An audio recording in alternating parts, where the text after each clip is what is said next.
Hi everyone. जैसा कि आप थंबनेल देखे होंगे, ये वीडियो जो टोटली डेडिकेटेड होने वाला है layout of thermal power plant. So ये जो है हमारा वीडियो सीरीज़ का 4th वीडियो लेक्चर है।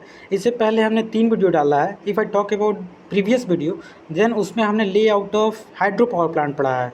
जैसे जैसे आपके सिलेबस में दिया हुआ है, जैसा कि आप जानते होंगे कि ये जो वीडियो सीरीज़ है हमारा पावर सिस्टम फर्स्ट, जो कि BTech 5th semester electrical engineering का एक सब्जेक्ट है, जिसमें कि लाइन बाय लाइन हम हर एक टॉपिक को डिस्कस कर रहे हैं। और हर एक मतलब टॉपिक को डिस्कस करने और पॉइंट को डिस्कस मैं मुश्किल से 8 से 10 मिनट लेता हूं, तो बहुत अच्छे से मैं आपको समझाने की कोशिश करता हूं।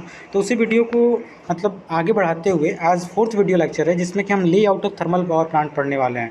तो सबसे पहले देखिए, आपको हम जो आपके मतलब ये लेआउट है, इसको हम डायग्राम से समझाने वाले हैं कि मतलब थर्मल पावर प्लांट की वर्किंग कैसे होती है। तो एज़ आई होप कि अगर हम वर्किंग समझ जाते हैं और लेआउट समझ जाते हैं, देन हमारे लिए थ्योरी लिखना आसान होता है। तो थ्योरी भी है, लेकिन firstly we will focus to just understand the मतलब concept of thermal power plant. तो सबसे पहले देखिए थर्मल पावर प्लांट क्या होता है।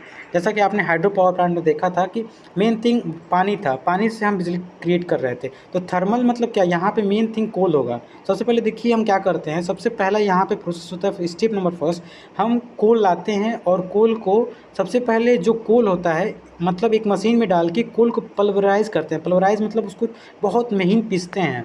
मतलब महीन इसलिए पीसते हैं कि उसकी मतलब जो एफिशिएंसी है कोल की वो बढ़ जाए। सबसे पहले कोल यहाँ पे डालते हैं, मतलब ऐसे थर्मल पावर प्लांट बने होते हैं, उसका लेआउट है। तो सबसे पहले देख सकते हैं यहाँ पे कोल हम लाते हैं फर्स्ट स्टेप, देन कोल को पल्वराइज़ करते हैं। पल्वराइज़ करने के बाद यहाँ पे देखिए इस मतलब ये भट्टी होती है जिसे फर्नेस बोलते हैं, बॉयलर बोलते हैं। इसमें हम मतलब क्या करते हैं, कोल को डालेंगे और नीचे से देखिए हवा देंगे ऑक्सीजन के लिए।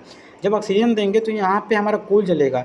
कोल जलेगा तो ये हमारा बॉयलर है। बॉयलर में पानी, यहाँ से नदी से पानी आएगा, देखिए यहाँ से फीड वाटर पानी आता है और पानी गर्म होगा।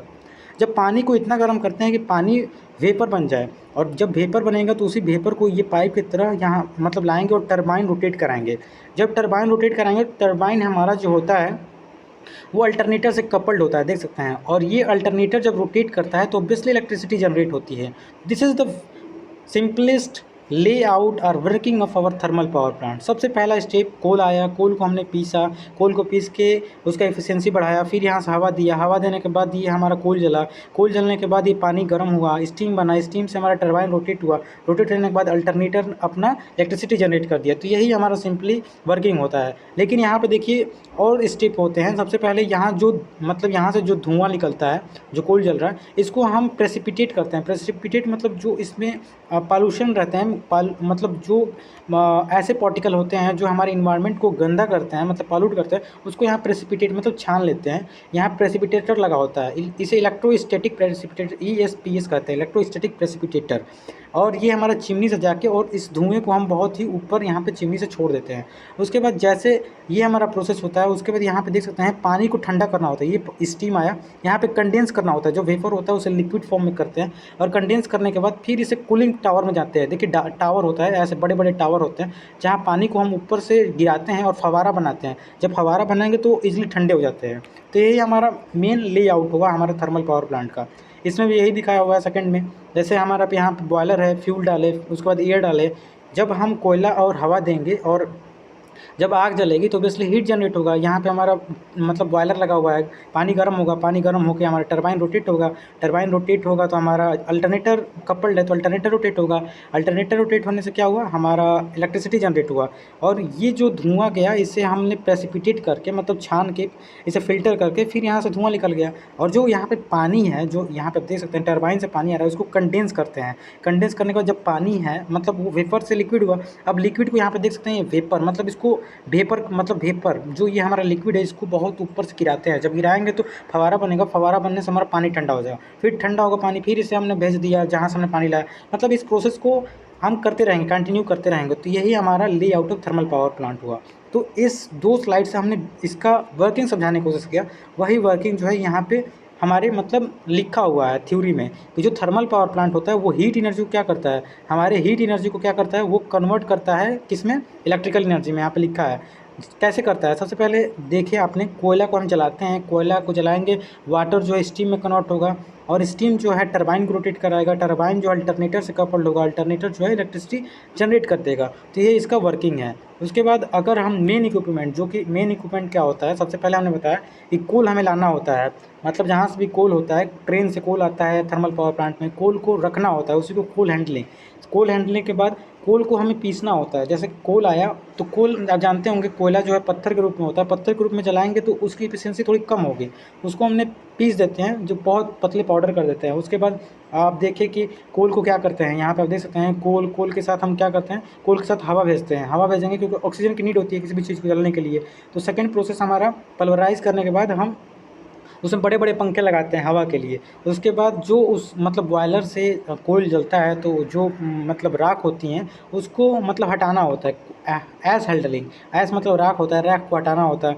प्लांट टरबाइन, जो टरबाइन होता है, टरबाइन के जानते हैं काम क्या होता है, इलेक्ट्रिसिटी जनरेट, मतलब टरबाइन रोटेट होता है तो अल्टरनेटर हमारा इलेक्ट्रिसिटी जनरेट करता है, एंड देन कंडेंसर। तो जब भी आपकी यूनिवर्सिटी एग्जाम में अगर थर्मल पावर प्लांट आता है तो सबसे पहले मेन इक्विपमेंट लिखिए, हर इक्विपमेंट का वर्किंग लिखिए। उसके बाद इसका मतलब मेन थर्मल पावर प्लांट का वर्किंग क्या होता है, जैसे हमने समझाया कि कोल जलेगा, उसके बाद जलने के बाद ये स्टीम जनरेट होगा, स्टीम जो है टरबाइन पे आएगा, टरबाइन जो है अल्टरनेटर को जाएगा, और हमारा 3 फेज़ जो भी है सिंगल फेज़ 3 फेज़ हम इलेक्ट्रिसिटी जनरेट कर लेंगे। तो मेन इक्विपमेंट देख लिए, और वर्किंग में वही फिर हमने लिखा है कि कैसे काम करता है, आप पढ़ लीजिएगा। अगर कुछ इंपॉर्टेंट फैक्ट की बात करें जो कि हर एक as a electrical engineer we need to know about the important fact of anything, just like if I talk about thermal power plant. अगर हम पढ़ रहे हैं तो थर्मल पावर प्लांट की कुछ इंपॉर्टेंट फैक्ट को जानना चाहिए। देखिए, अगर हमें 200 मेगावाट मतलब 200 मेगावाट अगर हमें इलेक्ट्रिसिटी जनरेट करना है थर्मल पावर प्लांट से, तो 2000 टन कोयला हमें जलाना होगा। एक बार और मैं कहता हूँ, अगर 200 मेगावाट हमें इलेक्ट्रिसिटी जनरेट करना है तो 2000 टन मतलब कोयला जलाना होगा। आप समझ सकते हैं कि 2000 टन अगर कोयला जलेगा तो कितना हमारा प्रदूषण होगा। तो इसी को प्रदूषण को मतलब हम मतलब ध्यान में रखते हुए, अभी आप जानते होंगे थर्मल पावर प्लांट की डिपेंडेंसी कम हो रही है, सोलर पावर प्लांट पे, न्यूक्लियर पावर प्लांट पे हम ज़्यादा डिपेंड हो रहे हैं। तो अगला वीडियो लेक्चर जो होने वाला है वो जो है न्यूक्लियर पावर प्लांट पे होने वाला है। तो अभी मतलब ये आप देख सकते हैं, सबसे पहला इंपॉर्टेंट फैक्ट यही है कि अगर हमें 200 मेगावाट की इलेक्ट्रिसिटी जनरेट करना है तो 2000 टन मतलब कोल जलाना होगा। अगर दूसरी फैक्ट की बात करें तो सबसे पहला power plant Hussain Sagar thermal power plant, जो कि 1920 में भारत में ओपन हुआ था, सबसे पहला थर्मल पावर प्लांट। ये आपके कॉम्पिटिटिव एग्जाम में भी पूछ सकता है कि Hussain Sagar thermal power plant जो कि आंध्र प्रदेश में 1920 में सबसे पहले इनएगुरेट मतलब इसका उद्घाटन किया गया था। उसके बाद अगर बात करें प्रेजेंट में, तो इंडिया में 269 थर्मल पावर प्लांट हैं, जिसमें से 138 थर्मल पावर प्लांट जो हैं वो पब्लिक सेक्टर मतलब पब्लिक सेक्टर के हैं, और जो 131 जो हमारे थर्मल पावर प्लांट है वो प्राइवेट सेक्टर के हैं। तो मतलब सिंपली बोले तो 138 सरकारी थर्मल पावर प्लांट है, गवर्नमेंट के अंडर में है, और 131 जो थर्मल पावर प्लांट है प्राइवेट सेक्टर में है। और अगर बात करें कि मतलब अभी हम कितना इलेक्ट्रिसिटी जनरेट करना है थर्मल पावर प्लांट से इंडिया में, तो अबाउट 393,398 मतलब कितना कह सकते हैं, 1 10 100 1000 10,000 लाख, मतलब 3,93,300 मतलब नवासी होता है, 90 क्या होता है आई डोंट नो। तो इतना मेगावाट की कैपेसिटी हमारे थर्मल पावर प्लांट की है अभी। तो इस वीडियो लेक्चर में, छोटे से वीडियो लेक्चर में, हर एक वीडियो लेक्चर का मैं स्ट्रेंथ कम से कम रखना चाहता हूँ, और चाहता हूँ कि जो भी है वो समझ में आए। तो सबसे पहले हमने 2 स्लाइड से समझाने का कोशिश किया कि इसका वर्किंग क्या होता है, देन आपको जो ये कंटेंट होता है ये कंटेंट दिया। और ऑब्वियसली अगर ये आपके एग्ज़ाम में आता है तो 7 नंबर या 2 नंबर से कम में नहीं आएगा। अगर 7 नंबर में आता है तो जितना हमने कंटेंट ये दिया है अगर इतना आप लिख देते हैं तो ऑब्वियसली 7 में 7 आने से कोई रोक नहीं सकता। तो लास्टली आई लाइक टू से कि अगर वीडियो अच्छा लगता है तो प्लीज़ शेयर भी कीजिए। Thank you.